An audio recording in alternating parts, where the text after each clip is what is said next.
Dude, first and foremost, did you watch the halftime show? No, I did not. Oh my God. Watch it for about the last 60 seconds. Because I swear to God, it was the worst mic drop ever. Because there was Lady Gaga and she was like, Super Bowl 51. Meh.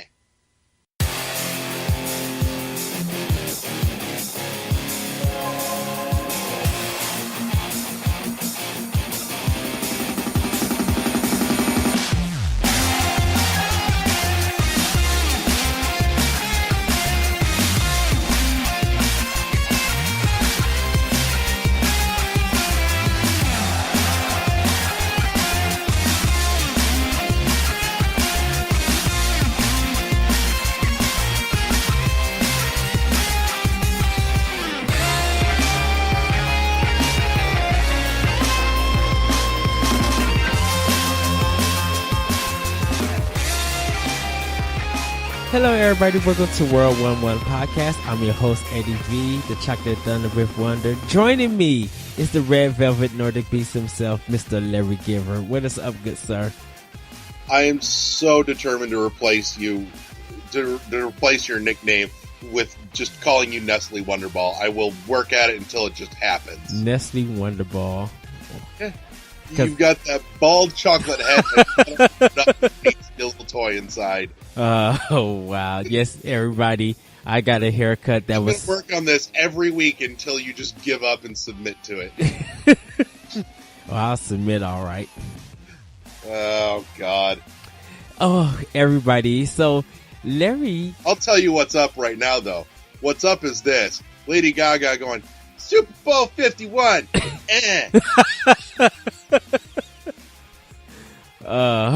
Easiest mic drop ever. Dude, someone's on Twitter just like, congratulations to Lady Gaga for winning the Super Bowl championship. Like, Super Bowl 51. Yeah. Wow. That needs to be the next great meme. I swear to Christ, if it's not. Anyways, shit. Well, Larry and his lovely wife Christine came to Evanston for the the open book tour. Yeah, we were out for a concert and we were standing in line, and the group of ladies in front of us were talking, and apparently they had bought several tickets, and one person from their group didn't show up or couldn't make it, and they're like, you know anybody, or, you know, you guys from around here? I'm like, no, we're from like 2.5 hours away. And they're like, well, you know anybody around here? Like, as a matter of fact, I do. Let me call Eddie. Just a minute. Eddie, get your happy ass down here right now. I got you a front row fucking seat. Okay, and everybody, this is how crazy it is. So I was at a men's conference, and I got home around like about 4:15, and I'm still have my coat on. I'm still dressed up from the event. I'm just feeling like just on a high, like, oh yes. And I get this phone call, and it's Larry. You got a call on Facebook Messenger. Like, well, yeah, but I mean, let's just say it's still a call. And I seen, and I was just like, hey man, what's up? What's going on? Cause I was apologizing that I missed lunch with them, because I was at the conference. And Larry's just like, what you doing tonight? I thought I told him just like, well, I'm supposed to go to a party tonight. He's like, no. We have a free ticket a lady is selling or giving away. So if you want to come to the concert, get your butt in the car. She's selling her ticket. She just wanted the $50 that she paid for it. Oh, so. Well, so I'm just like, well, okay. So, and you know, these are, Larry and Christine, they're guests from out of town. So I was just like, I can't like really do anything. I gotta go and see them. I'm like, because they did drive a long way. So I gas up, drive out, and go to the open book tour. You know, got my ticket. You know, pay for it. I was front row, corner seat, like literally front row, just seeing him perform. Better seat than we did. We had reserved table seats for the second row at tables. Well, yeah. But you know the guys. But you know what? The people that you guys were talking to, they were really cool, like really Yeah. down to earth. Most Now, everything you find in one of those shows is. yeah. Now the guy, the bald headed guy with the orange Oh shirt. God. Oh, I, I was my life was just like. See, and this is why I love Larry because his humbleness, like he endured this. I know Christine was just like, "Would you hurry up and leave?" Uh, but he was a um interesting character, I should say. God. I'm trying to black him out of that part of the night. Like like what happened? Like how did he run into y'all two? Like what the heck did like I where did you come even from? know. Just suddenly he was there at our table. I'm like, the fuck are you? What are you doing? Stop it. That was it. I got nothing. It was a strange person being strange. Yeah, so That's as fascinating as I can make that story. yeah, The so show is good. oh, this show was excellent. The open book tour, or live recording, I should say, was See, you really lucked good. out, son, because that show's been sold out for months. I know, and paying the $50, I'm just like, okay, yeah, I could do that. I think someone else was selling their ticket like for $35. Yeah. I'm like, well, shoot, I'll pay the $50. I'm like, shoot, I'm like, I'm front row, not center, but like even just being on the corner of it, I was. As small as that room is, even off on the corner, that's still right up there because it's not a Right. big room. Like capacity, I think is maybe like 250 people tops. Yeah, and you know, at first I got worried because I'm like, where is everybody? And then I started seeing people; they were standing in the back. I'm like, ooh, Yep. y'all got here late. But that being said, the hell have you been playing this week? I've been playing Puzzle and Dragons and Super Mario Puzzle and Dragons, mostly Puzzle and Dragons, but I've been getting further into Resident Evil 7. I'm about to enter like kind of the halfway point of the game, and then I'll be getting to the last part for it. But it really isn't still not scary. But I'm pushing through to that game. I should be done with it. My goal was to be done with it yesterday, but because the phone call tour and let me Got just to say, the part with the creepy spider lady that has things flying out of her vagina. no. Oh God, it's a thing. Expect this, but it's a thing. Yeah, I have to be ready for that. I actually put in Resident Evil 4 for my Xbox One. I was playing a little bit of that, and I was just like, ooh, these controls are so different. Like, playing Resident Evil 7, then playing 4, be like, okay. But it's weird, because I own 4 for Xbox One. I own 5 for PS4. I don't have 6, and I own 7 for Xbox One. But I'm getting through that.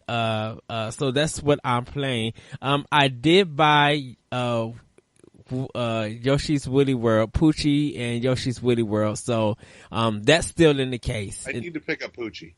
Yeah. They only does 2. Really? Yes. Jesus. And we didn't get the Poochie amiibo. We literally got the game with the Poochie inside for $50. Yeah, but I paid. I don't want the 3DS game. I just want the damn Poochie amiibo. They should have it out though.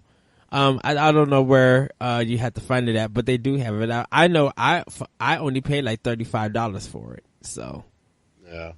so No, yeah. it's a solid game. It's a lot of fun. Yeah. I think I'm gonna keep my Pooch. I'm definitely gonna keep the Poochie in the case, and then just play the game when I get a chance. I still need to play Pokemon Sun and Moon and Mafia 3. All of that sitting like ready to go. But that's what I've been playing. And I got to say that a review for Resident Evil 7 is coming. I do have a grade for it. I have a World 1-1 grade for it, but I'm going to wait till I do the review for that first, and then be able to give you guys the final review for it. And just a side plug, I am doing an optional opinion episode about it with Life of Gaming's very own Josh Brent, because he's playing the game in VR, in PlayStation VR. Okay. So I kind of want to see. Is he going to play it in non-VR just to see how it compares? He tried to, and he said he said he played it for 15 minutes without the VR and went back into VR. He said it's Really? yeah, he says like there's a big difference. Like I guess the scares and that feeling of horror and suspense is not there when you're just like playing it on a TV. Like to get that full experience, you have to play it in VR. So we're gonna be talking about the game and talking about the differences of playing it on TV and playing on PSVR. So we're gonna be talking about that. I just gotta wait for him to finish the game, and I'll be finishing up the game real soon. But the review for it will be coming soon. Right on. Let's see. I actually did play stuff this week. I dinked around with Love in a Dangerous Space Time, which, if you're playing by yourself, it's god-awful. Something about that, like, it would become more tolerable if I had 3 other people on the couch with me. Mm-hmm. But even still, I was seriously having a hard time with this game. This game was like Lisa Frank on drugs. I'm like, why the fuck am I rescuing space bunnies that shoot fucking rainbows out of their heads? What the hell is happening here? Clearly, I have not done enough acid for this game. Yeah, it looks weird. That, all I can do is look at this little gumball ship and be like, what fucking idiot designed this? Because you've got your controls for the engine in the middle, and a control for one gun on top, and a control for... And put walls in the middle of fucking everything to make it a giant pain in the ass to get to anything and everything. Dumbest thing ever. Why? Did you delete? I could see it being marginally more tolerable if I had other people to play it with, but I didn't, and I probably won't ever, and so it will just get deleted off of my hard drive because I cannot stand it. Like, I seriously, I gave it a fair shake. I played this thing for probably 2 hours. Wow. And I just, like, I was kind of having to force myself to keep going, to not just look at it and go, this is dumb, I quit, it deserves a fair shot. And I got 2 hours in, and I'm just like, no, we're done. I gave you 2 hours of my life that I will never get back, and I don't get any of the drugs that the guys that made this were clearly on in exchange for my time, so I'm not having it anymore. Wow. But after that, though, I immediately popped in Sunset Overdrive and felt a whole lot better, because fuck me, that was fun. I need to work on that game, get it done. I do want to try Project Cars when it comes out. I want to try that one. And the Star Wars Unleashed, the Xbox 360 one. Oh, Force Unleashed. Force Unleashed, yeah. They said that one was good. They said that one and the Wii version was good. Part 2, I don't think they gave it props, but I know they said the first one was good, so I want to try that when it comes. Yeah, I don't know. I'm sure I'm going to piss off people when I say it, but I'm not super nuts about Star Wars. But yeah, there's parts of it that I enjoy, but I am not hardcore on Star Wars, have to play every Star Wars thing. And I saw Force Unleashed, and I'm like, okay, the trailer looks cool. Then I started watching the gameplay, and I'm like, I'm no longer interested in this. Well, I'm not a big fan of Star Wars. Like I said, 7 and Rogue One Rogue were One good. was fucking awesome. Which one? Rogue One was fucking awesome. Oh yeah, I love Rogue One. The original trilogy is the one I have the problems with. 4, 5, and 6 trilogy. The prequels at best are a mixed bag. Yeah, I won't say they're all utter garbage. There's some high points in there, but not enough consistently goodness to make it good. I did like Rogue. I'm sorry, but Force Awakens sucked. I did like Rogue Squadron on GameCube. Like that one was really good. Like that kind of sold me on getting the GameCube. I was gonna buy one anyway, but playing Rogue Squadron on GameCube was just like really nice. Episode 7 was the best Star Wars game was. Their fucking Pod Racer on 64. Oh my gosh! Oh yes. I need that game in my life again. I have not been able to find a copy, and it makes me sad. I actually played the PlayStation one, but then I was just like, I got rid of that PlayStation one after I seen the 64 was like someone was selling it real cheap. I picked that mug up and played it, and was just like, this is close to heaven. Like it's so much fun. I need a new pod racing game that needs to be awesome, just like 64. Just like remake 64 and polish it up a little bit. Don't touch the controls. Mm-hmm. Don't touch the physics. Just pretty it up. That's it. Mm. Remember that fighting game, that street fighting game they had on PlayStation 1? That was like, that was complete and utter garbage. Like, who had the idea to make a fighting game out of this Star Wars game? And I think it was getting close to they was running out of money for development or something, so they just put it out. It was terrible. Exactly which one you're talking about too, and I cannot think of the fucking name of it. Yeah, the Super Nintendo ones, that was utter trash too. No, they weren't. They weren't bad. They were just hard. They didn't play well. They were not unfair.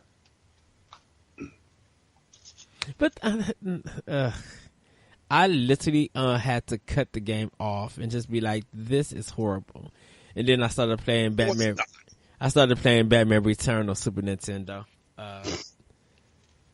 Love that beat 'em up from Konami. Oh Lord! Issue. That's when they was on a roll. This is true. So, not to. Yeah. What else did I play? I played Hexic for a while this week too. Oh. Like I had this inclination to, like the baby was sleeping. Uh-huh. And I was just laying in bed and like, I don't want to wake the child, but I want to play something, and I don't want to play anything that I need any real effort to play. So I'm scrolling through my games list on my 360 in the bedroom, like, oh, there's Hexic. That's a quiet game. It won't wake anybody up. Here, boop. I think I sat and played that for about 2 hours and felt actually pretty decent afterwards.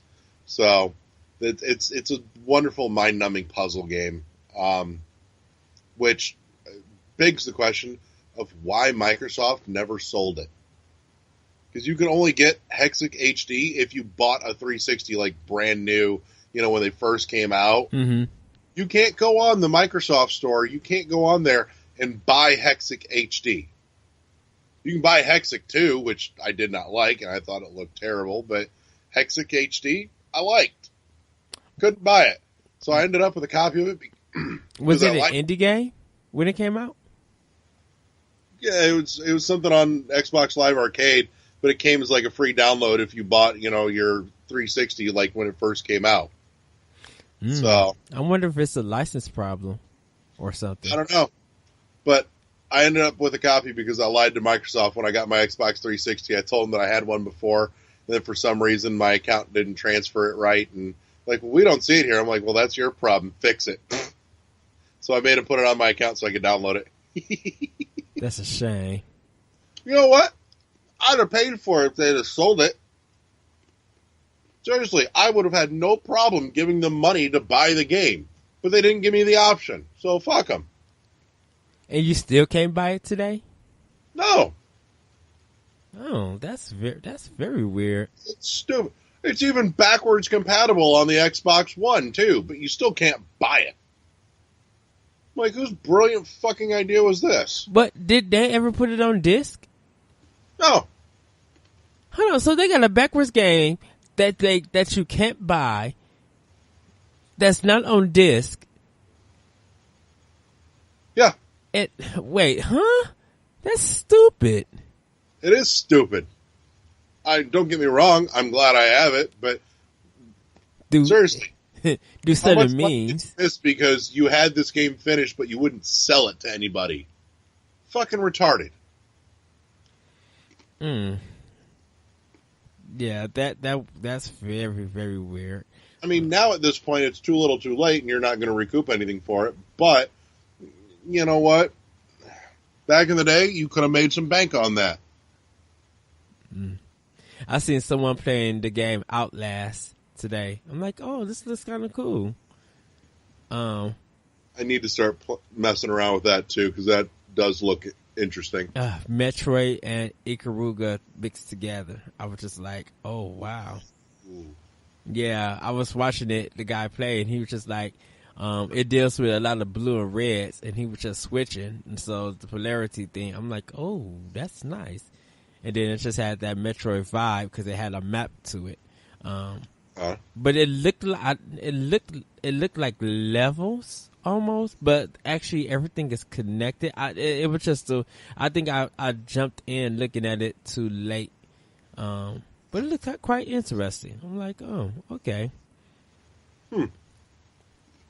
Yeah, because when he started changing colors, and I was just like, oh, this is Ikaruga all over again. Actually, it kind of reminds me of, there's a Wii game. It's a shoot 'em up. I gotta find it because I think it's on my Black Wii. It's a shoot 'em up game that deals with blue and red. It's like a 5-level thing, 2D level, and I had to look for it. I don't remember this at all, actually. Yeah, it was a WiiWare title. It was like the year before they would stop selling the Wii and stuff. No, about 3 years before they stopped selling the Wii. I'll have to look it up, and probably next episode. Oh, no. When you find that, tell me. I want to know. Yeah, I will. Because it was because I think the character is female, and she's not on a broom. I don't think. I just have to look it up. But it has the red. It has the red and blue color scheme. So, but it still does it like Ikaruga, which is weird because Ikaruga is the only game that I know of that does that with black and white. No, black and blue, light blue. Ikaruga was black and white. I thought it was light blue. Nope. Oh. Black and white. Okay. You know what? It probably just looks blue on the screen sometimes because it's or like a real lightish blue for some unknown reason. Because I know the third boss, was it the third? No, the second boss. When he has the shield blocking it and you have to use that color to open it up. I know the right side is white and the left side is black for the red black beans to come out. And the right side is the white and light blue bean, I think. Supposed to be. I feel like I need to play some Ikaruga this week now. Sure, as many times as we brought it up and talked about it. Yeah. But yeah, I will let you know about that WiiWare game because it looks like a lot of games are going that blue and red. Anime approach. Yeah. So Larry, what are you thinking of picking up in the future? Like, what's on your game radar? Well, shit. I've got my orders in for the Switch. There's the obvious on the horizon. I will be getting Breath of the Wild because, fuck yes. That's all that needs to be said at that point because it's been talked to death already. Mm-hmm. I'm not going to do it again. Beyond that, though, I've also got reserves in for Binding of Isaac Afterbirth. on the Switch. Yes. And the other one is Has Been Heroes, which looks fucking cool as shit. Yeah, I really want to play that one. Dude, $20 game, physical copy, looks neat as hell. Like, it's... Oh, they doing physical for it. An RPG, but not really. I'm not even sure how to exactly to describe it right, but I figured for $20, what do I care? I've got something extra to play now. Right. So I'm not going to argue with it. In worst case, if I don't like it, I'm only out $20. I'll turn it back in. But honestly, it doesn't even look like anything that would normally be my cup of tea. But for some reason, watching it, something just clicked and went, you know what? I want to play that now, just to see if I like it. I'll spend $20 on for the price of admission just to find out. That's worth it to me. Oh. And on top of that, oh my God, yay for the fact that there are budget games happening at launch. Yes. Why does this needs to happen more? This must become a new prevalent thing. Plain and simple. Like ranging from like 20 to 60. There needs to be more like $20 to $30 games happening at system launches too. Not everything needs to be this big hurrah. You know, throw in a couple of $20, $30 games, and one of them will probably be decent, turn into a neat little gem. Right. The other two will probably be fucking forgettable. And you know what? At the very least, it makes a system launch so much more wallet-friendly to where you're not pissing off the people that just spent hundreds of dollars on your new system. And the same goes for you, Microsoft and Sony. Fucking learn a lesson. Well, it's funny, you know, a lot of people were upset about the launch titles, and then more titles started coming out, like more announcements, and it just seems like that price range of maybe $10 or $15 because, you know, I don't know what indie games are going to be dropping at the launch day, if there will be any. But starting with has been heroes, like starting at 20. I think Ion Setsuna is like $40 or $30. That's a reasonable price for that. I was going to say if that comes out at 60, I'm not going to be happy about that. Well, I think it came out 30 or 40 on PS4 when it came out. But it's a Square Enix title. It's come to Switch at 30, given that it's been out for a while now. Mm-hmm. But I'm not expecting it. I expect that to come out at 40. Yeah, if it comes out higher than 40 on Switch, there's going to be a problem. No, I think it's going to be lesser. Because I think it comes from one of their just like little smaller teams. And it did pretty well. It did pretty well, and I think it has to do fantastic on Switch. Not saying that we need that support, but I'm just like, you guys literally are going to enjoy yourself hearing this soundtrack on the go, because some like my Sony headphones, like I'm ready to order another pair of headphones just for my Switch. A gorgeous soundtrack. And it's got a great, like, Chrono Trigger feel to it. Yeah. You know, so for everybody that's been, you know, sitting on their thumbs waiting for something, you know, in that vein to come to Nintendo again, there you go. Go get I Am Setsuna. And yes. And look, people literally are buying Bomberman R, of course, A Legend of Zelda. But there are people now get a 1-2 Switch. Like, they're kind of interested in playing it. Like, the people had their doubts and be like, yeah, I know, but you know what? Some people are just like, I'd rather take a chance on this game than just say that I'm not getting it or anything, and then go to my friend's house, enjoy it, and then be like, now I need to get this game. Like, some people have been turning around. Like, it's kind of weird that people's anger and attitudes towards Nintendo's launch lineup has changed.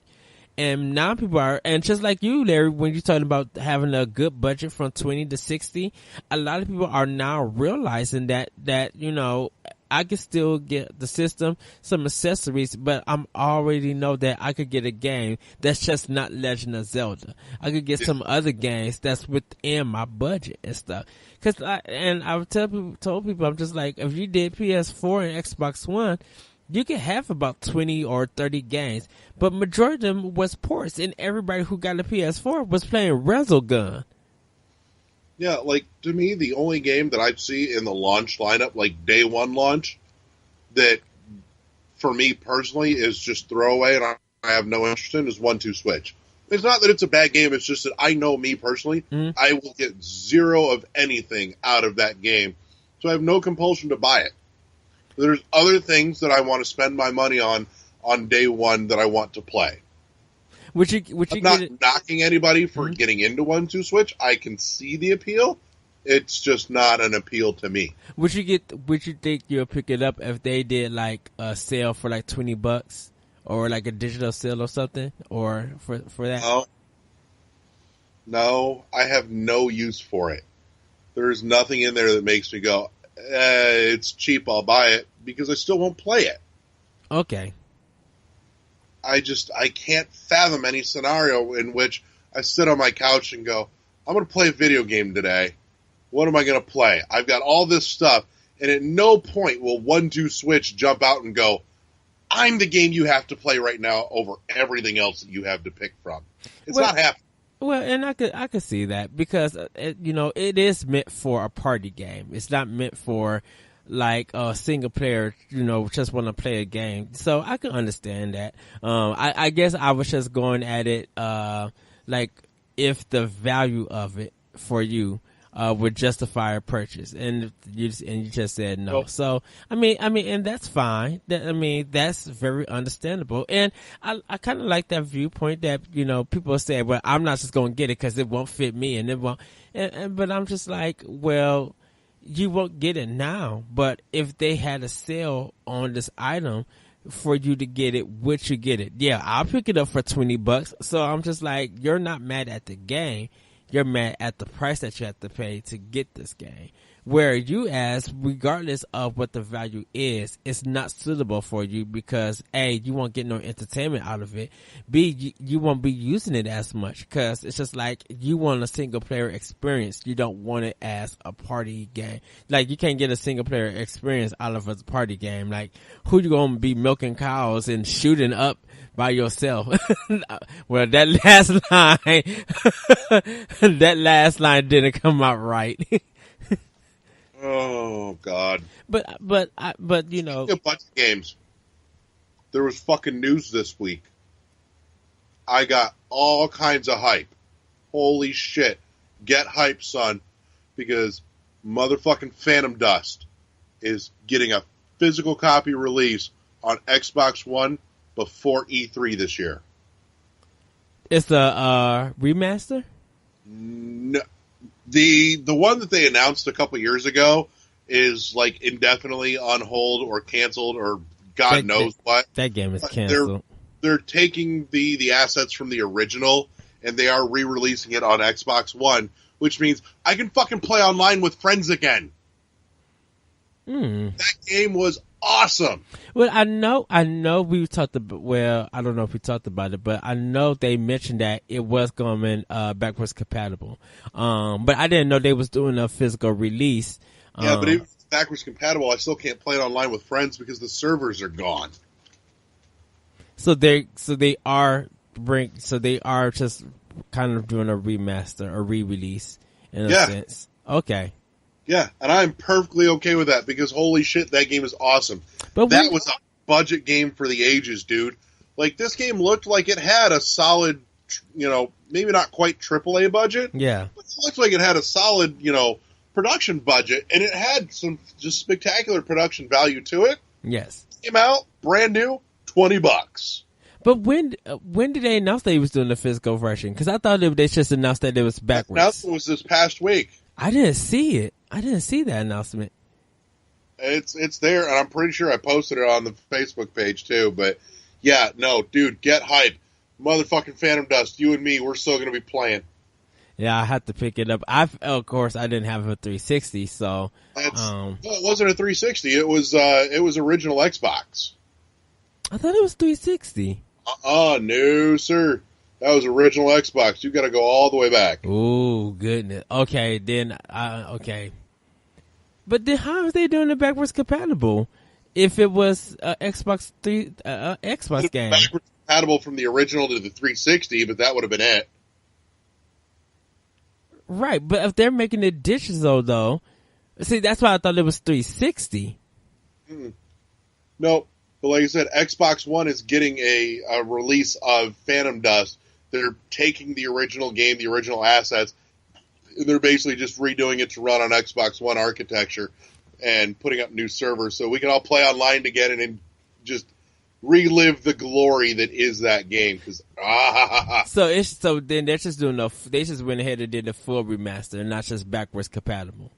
Like if you own the disc or you own the game, you could just because if you said the servers are down, you wouldn't be able to. You can't play that regular Xbox games on one yet. Right, like I said, it's not it's not just saying here this is now backwards compatible. They're saying we're going to re-release this game, but on Xbox One framework as an Xbox One game, and I can only imagine they're going to release it for $20, maybe $30, which at that point there's still no excuse to not buy this game. Mm-hmm. And now we've got live servers again to play it online and get our game on. And I am so happy about this. You cannot fathom. For those that are not familiar, Phantom Dust is, at its core, it's built like a card game. Yes. You spend your time roaming the hub world and getting the story and getting your missions and everything and building your deck and all that. But when you actually go out on the missions and you're in combat, it plays like a straight up action game. And it's a 4-player kind of arena fighter, sort of. Mm-hmm. An arena, maybe not even quite the right word. Think a little bigger than just an arena, not like Power Stone.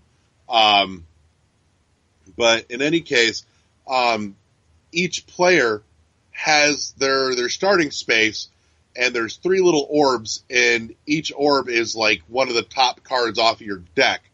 And so you'll pull it, and you assign it to one of your 4 face buttons, your A, B, X, Y, and that's your hand. And some of the abilities are going to be one-use abilities, and they're gone. There are others that are reusable until you replace them in your hand with something else. And back in the day, and I'm almost remiss to give away my fucking killer strategy here. Back in the day, I played with a buddy of mine. We played online forever. We played 2-on-2. And he stacked his deck full of cards that when somebody hit him with a weapon that was on a matching face button to whatever card he had on his face button, it would lock up their face button for the rest of the game. They couldn't use it anymore. So he would fill his deck with this, so no matter what they hit him with, it was locking up all their face buttons to where they couldn't do anything for the rest of the match. And he would just run around screaming and harassing and taunting them to piss them off. And so they'd hit him, lock up all their face buttons, and then he'd just come out of hiding and come sweep up the mess because they couldn't do anything. Wow. That's dirty. No, it's dirty, but it's fucking brilliant team strategy.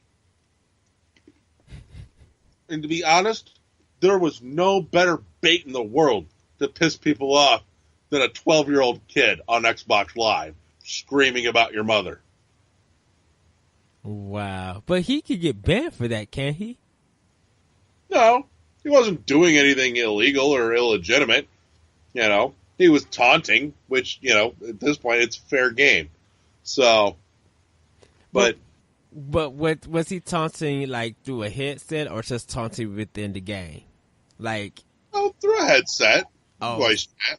Yeah. The same thing that's par for the course with any game on Xbox Live. So, well, stuff like that could get people banned and everything. So, well, it never got him banned, but I tell you what it did do. It got me to the #1 spot on Xbox Live in the world on Phantom Dust. Wow. I actually held that position. Is it still there, or? Oh, it's long gone, but let me tell you, I am way excited to have that game back again. Oh. So I wonder how'd you defeat that? Yeah, good luck figuring that one out. Nobody else ever did. We didn't lose. But so he had multiple cards of that, or that was the only card he had in his deck. No, multiples. Like, he stacked his deck solid with these things. Okay. Because I assume that you only able to use it once. Yep. It's a defensive button. Like, you can't do anything to activate it. Mm-hmm. You just have to leave it sit there. And so say he pulled it out of his deck and he assigned it to his A button. Yeah. And somebody uses an attack that's assigned on their A button to hit him. Mm-hmm. It locks up their A button for the rest of the game. Oh, wow. So stack your hand with all four of those, A, B, X, Y, so no matter what you got hit with, whichever button it was assigned to on the other guy's controller and his hand was locked. Rest of the game. At that point, once he locked up all their face buttons and they couldn't do anything other than run around, just had to come in and start picking them off. Can they use magic, or it has to be an actual melee attack? Well, that's the thing. All the different cards, some of them are long range, some of them are melee-esque. Mm-hmm. So, but no matter what, there is no melee attack that isn't a card in your hand. So it's built like a card game, but it plays like an action game. So if I use fire, I wouldn't have to worry because I use like a magical fire on him because I didn't do a melee attack. No, even if you hit him with that, it's based on the button that card was assigned to in your hand. Wow. Because I thought they would have something to be able to defeat that. Nope, it was straight up dirty pool, and it was funnier than shit. Wow. And Microsoft probably got a lot of complaints about that, so they probably nerfed. I wonder if they nerfed it. I can't tell that they did, because it never got big. It never sold terribly well, but man, we had a ton of fun playing it. Because people didn't know what it was. Yeah, that was the tragedy right there. Yeah, we actually been talking about video game marketing that Microsoft and Sony kind of do a bad job of it. Cause it's just like Halo Wars 2 is coming out, and I'm like, I didn't know when it was coming out, and I haven't seen no gameplay of it. Like, the last time I seen anything about this game was at E3 of last year, and some people were just like, well, they had the beta streaming. I'm just like, but nobody was streaming it because they didn't know that it was a beta. Like, there's no interest in the game because Microsoft didn't market it. They kind of let The Last Dragon go to die. Like, they do a little bit on Hulu, but they don't market that game. Like, people don't even know what's in stores or anything. So It's just like, what are you guys doing for your merchandise? Like, even with PSVR, they're not doing no kind of marketing for it. Yeah, and it's nothing you can do to help them. Just, the only thing you can do is help yourself and reap the benefits of it. Pay attention to what's going on. Mm-hmm. Seek out the information, which, we try and bring you some of that information as best we can for, being a small little ramshackle outlet like we are. But, make yourself mental notes of, oh yeah, saw that. Need to check up on that in a month. See if there's anything new. And you got to stay on top of it, And on top of that, reap the benefit, because when this shit comes out and it doesn't sell well, and then it goes down in price, if you waited a couple months, you can get that game for a whole lot cheaper than $60 when it first came out. Which, speaking of, holy shit, did you see Last Guardian got a permanent $20 price cut? Yeah, I seen that. After release. 10 years in the works. Couldn't hold a $60 price point for 6 months. Because nobody knew that it was out. Nobody can, not saying that nobody couldn't find it. Sony didn't advertise it. Like, of course, I knew it because of my job. And I bought it on day one. I paid it at like $55. Actually, I didn't pay the full 60 discount, but like I was determined to get this game as a day one purchase. But it just didn't get no push. Like when it comes to advertising, I don't know. I felt like they pushed the hell out of it. Like when it came out, I swear to Christ, I couldn't turn around without seeing another ad for it. Only ad that I seen for it is when Trico is looking at the boy when he's like on the hill and they're like looking at each other. That's the only one that I've seen. I haven't seen like no kind of advertisement. I mean, they have a pictures. Because I spend a lot of time on YouTube. Yeah, I mean they probably do a lot of advertising right there, but sometimes they only have the picture that just has The Last Guardian.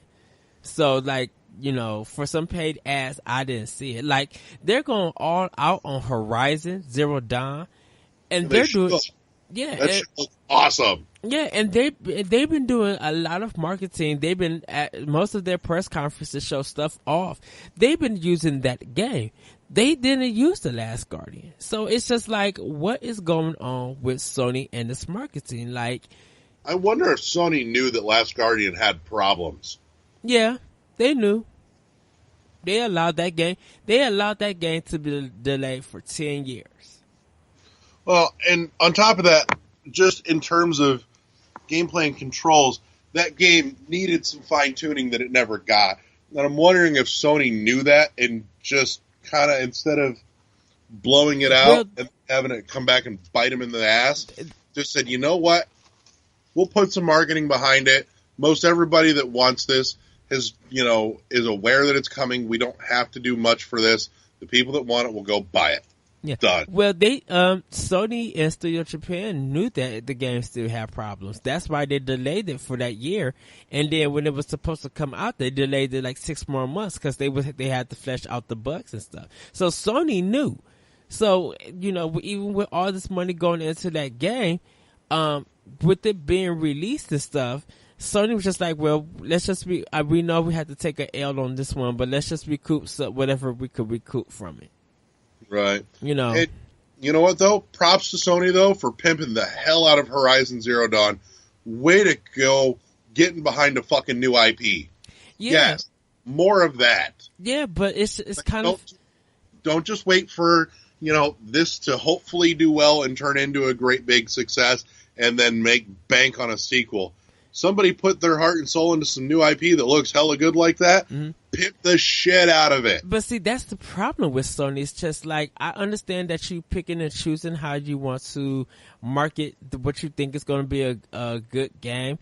But you have to, but as a first party, you have to market every game that's coming under your system from you as the publisher. You guys need to market that same marketing that Horizon got. The Last Guardian should have got. Like, if you want to show off the PS4 Pro, show off more of The Last Guardian. Show what happened when you're using those colors and more of the game to get people interested. Help us see that visualization more. Don't just continue show Horizon and every time you show it, it's this. Yes. I mean, it feels like it's the same area every time. So, it's just like, okay, is they going to deal with lava? Is they going to deal with snow? Like you have to show me more, and instead of it just being, oh, this is how we're looking and it looks pretty in 4K. Like, you have to give that same treatment or should have gave the same treatment to The Last Guardian, because guess what? When the next God of War game comes out, that's going to get the same marketing as Horizon. It bloody well better.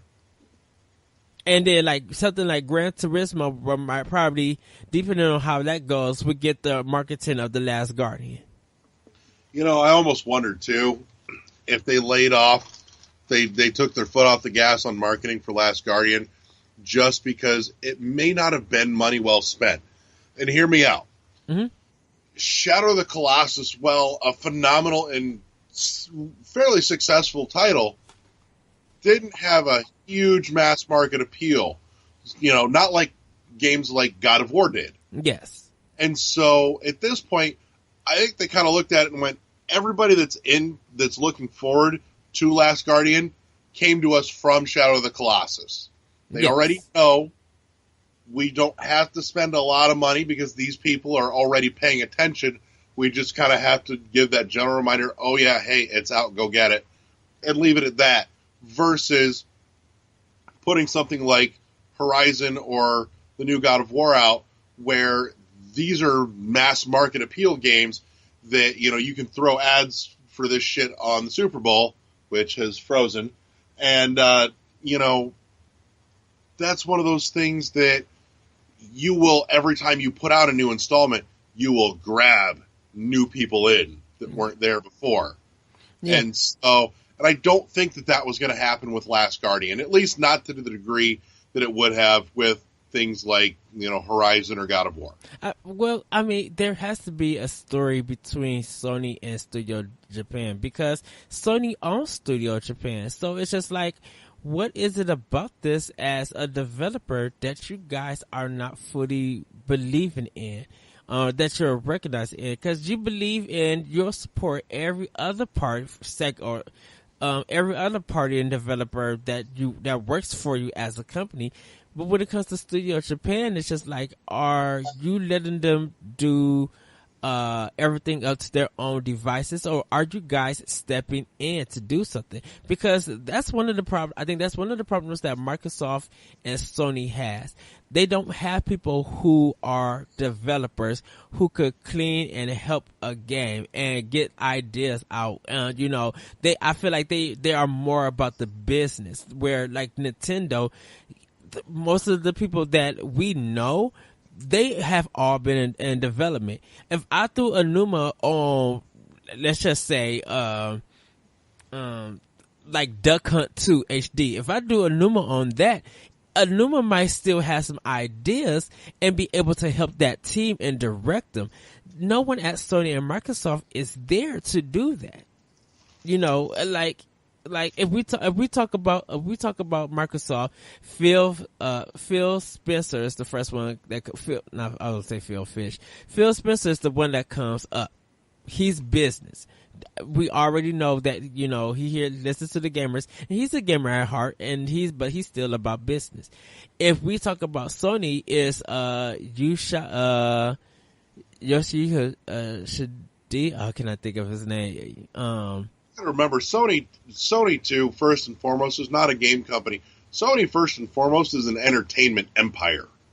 No, they really about technology. They really about sound. That was what Sony has always been about. Sony has always been about the quality of sound. So that's why when you buy a Sony product and you hear their headphones and you hear how stuff comes out of their products, it sounds so good, like very top quality, because that's what Sony was known for. So, but you just don't they're still business, and they don't have no one at that company to be the head, to be like, okay, this is the company's Miyamoto, or this is the company's Kimishima or Iwata or stuff like that. Like, you kind of don't have that with Microsoft and Sony.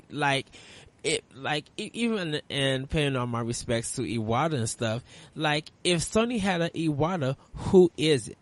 Who could go in and help a company's game be better than what it is? Because I think Iwata, while he was living, probably was looking at some Wii U games and Wii games and even 3DS that was coming out from Nintendo that didn't have that quality, but he was able to give feedback to make it better. Right. And he's president of Nintendo at that time. So to have that side of game development, like, we just don't have that for Sony and Microsoft. No, I mean, there's a distinct difference in how those companies run their business. Yes. And you can see the difference in priority. Now, by the flip side, though, I think sometimes that runs to Nintendo's detriment, too. Because look at the last 10 years in terms of how they market their stuff. We look at it and we get all excited about it, but most of the rest of the world goes, huh? The fuck? Yeah. So it's a trade-off. There's give and take. We get better games out of it, but those games don't sell nearly as well. And even with Nintendo Direct, well, see, and that leads into, and this might be for another day. It leads kind of to the Western and Eastern development of games and stuff. Like, Nintendo pushes hard, I think, with their marketing, with the Nintendo Direct. Definitely, like, if you look on Twitter, and you follow them, they've been doing the little Yoshi little kind of clips, little funny things, but they've been advertising the game and stuff. And Sony and Microsoft and a lot of Western third parties don't do that, because they believe that if we just show an image and give you an idea of what the game is, based off of name alone, our title is going to sell. Well, let's see. Tomb Raider sold 1 million and Square Enix wasn't happy.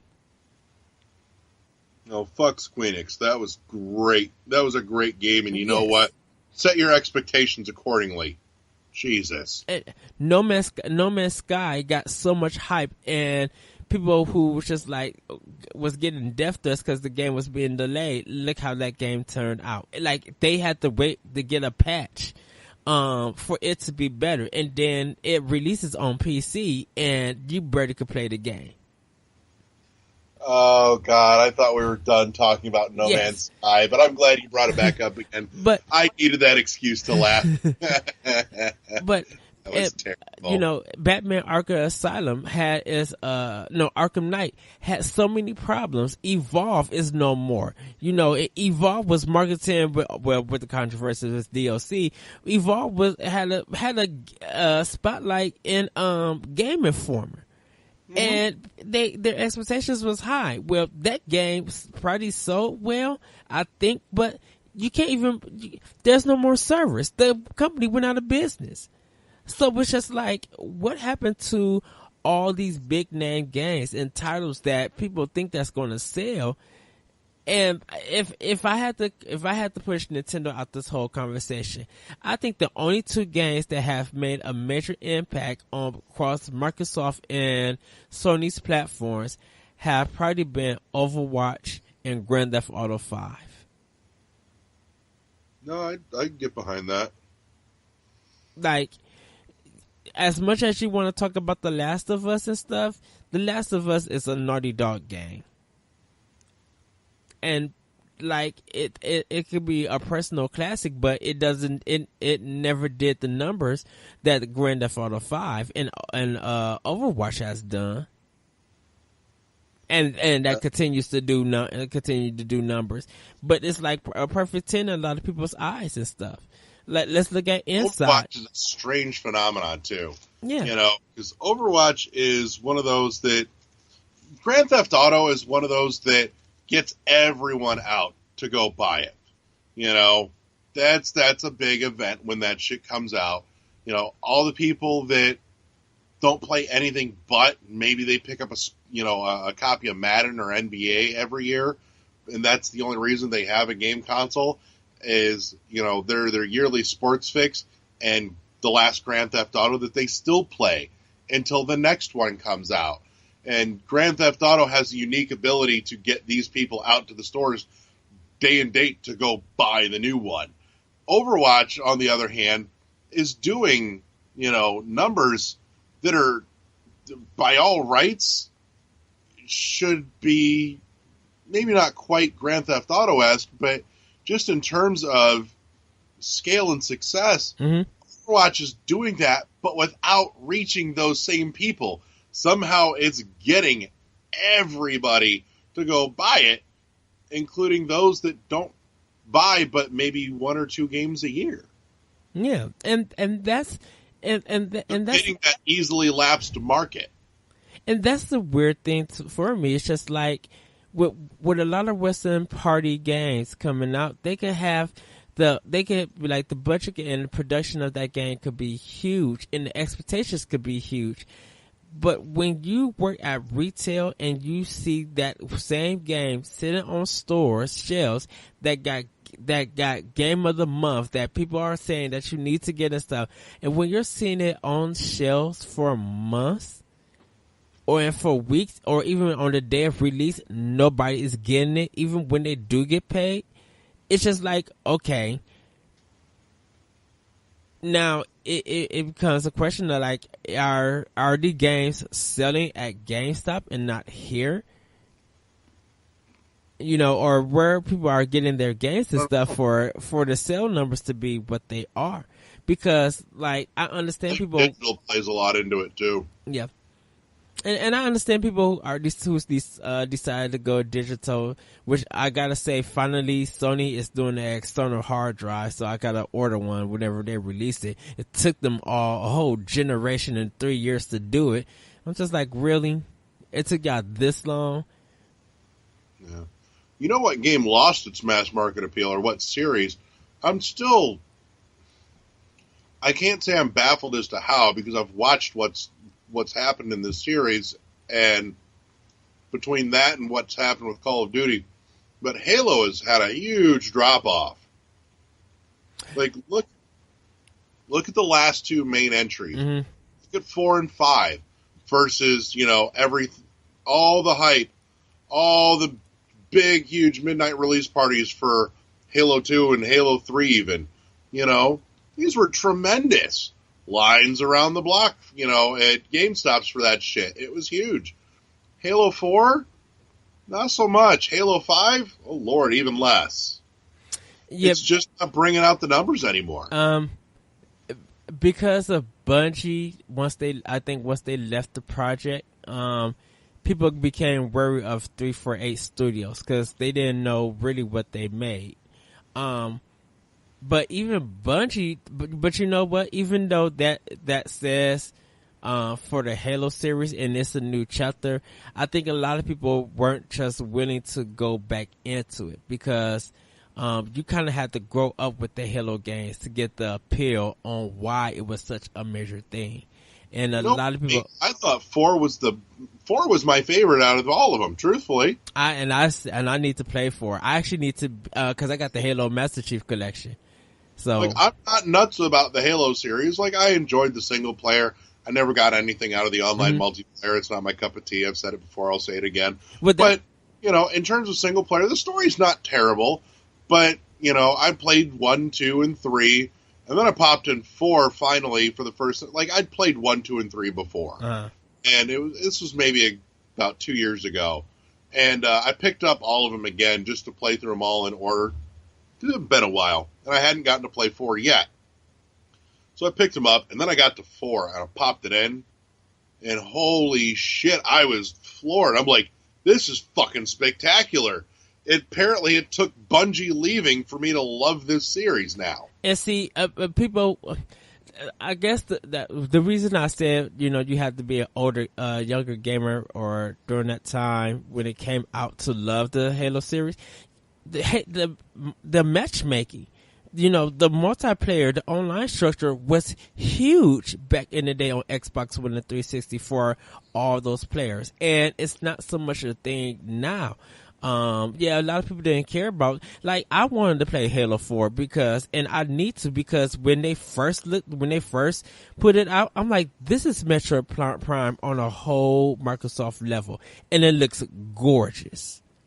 Well, it was gorgeous, and the story was great, and the gameplay was a fuck ton of fun. Yeah. But that being said, you know, I think Halo lost so much of its audience to Call of Duty because so much of its audience came from that online multiplayer perspective. Mm-hmm. And with Call of Duty now, they're getting an update to that every fucking year rather than going years in between. And that's when Infinity Ward was on a roll. And when Activision made that decision to fire the two creators of Infinity Ward, it kind of went sour for both of them because Respawn, you know, Titanfall was a hit, but it had its problems. And Titanfall 2, even though it's a great game, it didn't sell well.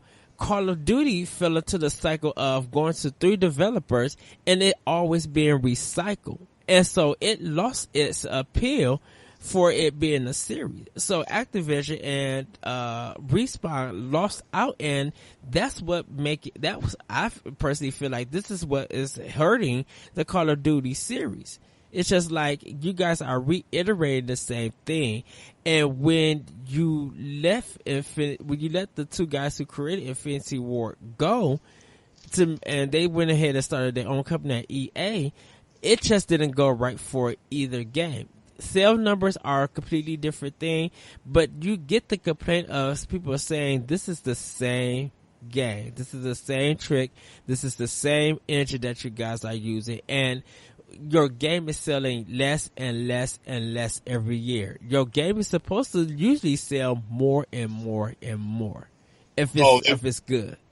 They've so hit the point of diminishing returns. It's a question of how long it takes them to figure that out. Right. And see about it. And see what happens with Nintendo is that people end up having regrets of not buying the game when it comes out. Because you could be like, oh, I could just buy that game later. No, you need to get this game now. Why? Because at Christmas time, all these kids are going to be asking about the Kirby game. And when Nintendo not producing any physical copies about Kirby, you have to show them that you want more copies for it to even be shipped out, to be printed on the disc. Or you're gonna have to go to Amazon, you're gonna have to go to GameStop, or you're gonna have to just buy the digital version.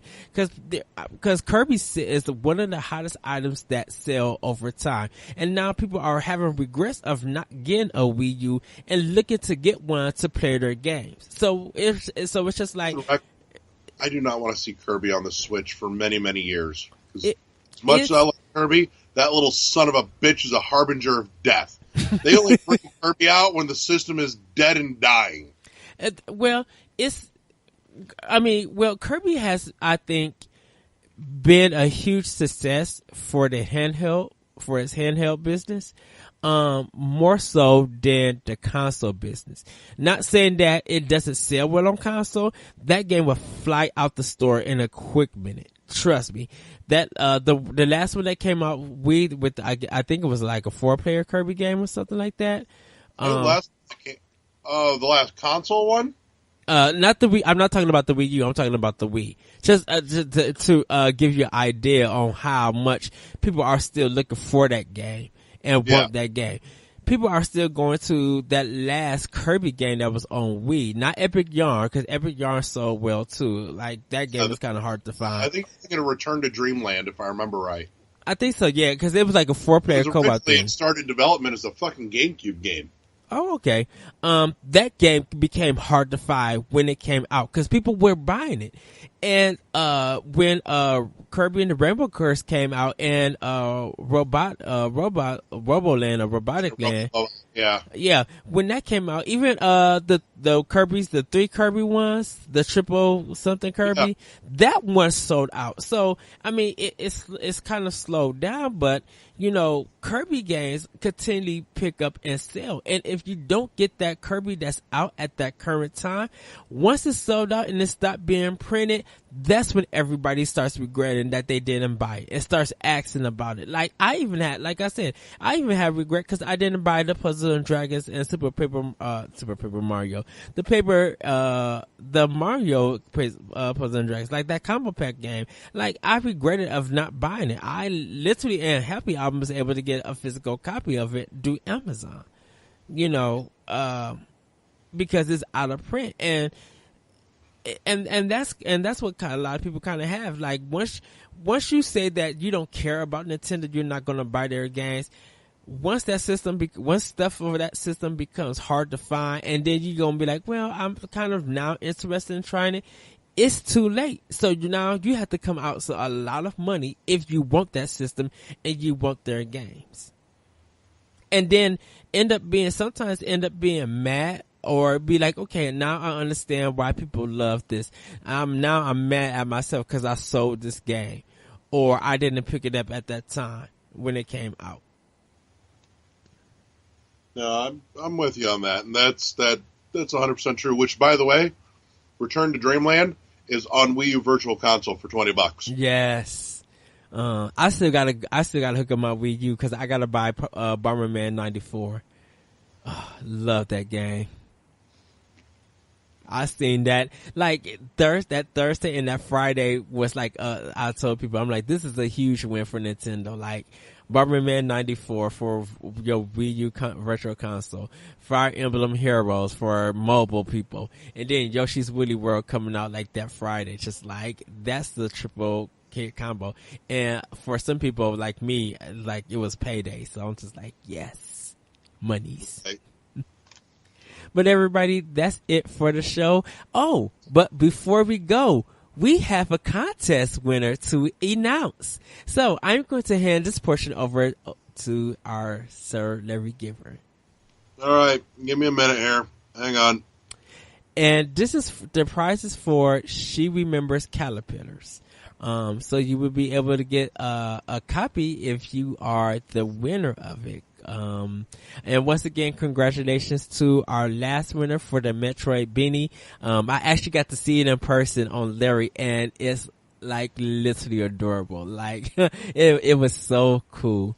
So Larry, are you ready, or you need more time? We are going to have a little bit more, more giveaways coming, in the coming weeks. So, guys, we want to thank you for liking the page, for sharing the page, and actually, listening to the podcast. Once again, thank you guys. And that's how our contest kind of goes. It's a little bit easy that you like and you share. And, right, you get in. So, Sir Larry, who is our winner of She Remembers Caterpillars? All right, we got a real short pool to pick from. So, you, give me a number, 1 through 4. I'm going to go with 3. 1, 2. I will get it to the winner tonight. He's not far away. So, but yeah, Larry gets it, not me. Other Larry. He knows who he is. But I will get him his code by the end of the night.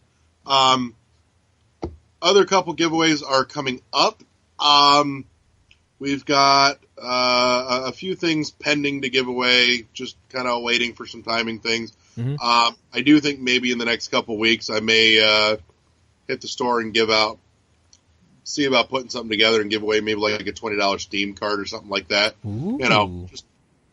Something versatile, little something for everybody. And we may change the structure of what we're doing for our giveaways, and but that's our shit to deal with. So yeah, that's it. That's all I got. I'm just gonna open up your Wonder Ball head and get out the little toy inside. Well, Larry, I'm gonna let you plug first before I do my plugs. Go ahead, plug what you need to. We're on Facebook. Like the Facebook page. If you want to get in on the conversation, we also have the forums page. Check us out at our new home on shoutengine.com. Links are on the Facebook page. We're also on the Twitters at World1_1 podcast. Also find us finally. Thank Christ it took for fucking ever on iTunes. If you like us, we appreciate you. If you, just give us a little star review or even write a review if you want to do that too. Those are all helpful. Those help get us a little more seen by some other people so that you can, subject other unwitting folks to the torture that is this show. Yeah, I think that's it. I think that's all I got going at the moment. Okay, and you guys could check out, you can email this show, World11 Podcast, at World11 Podcast, WORLD 11 Podcast at gmail.com. You can follow me on Twitter at That Retro Code. You can hear my other podcast, Optional Opinion, at the Anomalous Radio Network.podbean.com, SoundCloud, iTunes, Google Play, and other podcast apps. I would just like to let you guys know I was on Happy Hour with Johnny and Deuce, so you can check out those episodes on SoundCloud. I did 2 episodes with them talking about the Nintendo Switch and just talking about some other video games to play. And I'm also on Life of Gaming. I was a recent guest on there, and we talked about sports games, like some of our favorite sports games. So do check that out. Life of Gaming is on SoundCloud and is on YouTube of Life of Gaming. So do check that out. You can also check my other series, The Moment, at skirmishfrogs.com. My optional opinion blogs is on IGN under Anime, ENIME. So do check that out. Like I said, my Resident Evil 7 review will be coming soon for World 101. I am part of the Digital Nerds Advocate, where you can also find optional opinion and World 101 podcast. So DNAnetwork.com, where I am part of the DNA, and I help them do Nintendo Power Block with Corey. I'm also part of Team Nerd, TEAM and the number 3 RD, which you can also find us on YouTube with Kyle Waite. I do Podcast Connected, and I do Nintendo Pod sessions with them. So do check that out. And I do reviews and Let's Play. Well, not Let's Plays, but I do reviews with them. So do check that out too. And with that, everybody, also Adrian Nieto, you can find him at The Frozen Machine, and you can find him on YouTube at MVC Video Game Book Club, also where we're playing video games for that month for Nintendo. So just throw that out there. We miss our West Coast correspondent, Tony Zilakakis. He's busy right now. So he's coming back in a few weeks. Yes, he is on assignment. So hopefully when he comes back, we'll have Adrian back. We'll have all 4 of us, and we'll just have a round table of catching up to do with those 2. So thank you, everybody. Have a great week. Have a great weekend. And with that, we are out. Bye.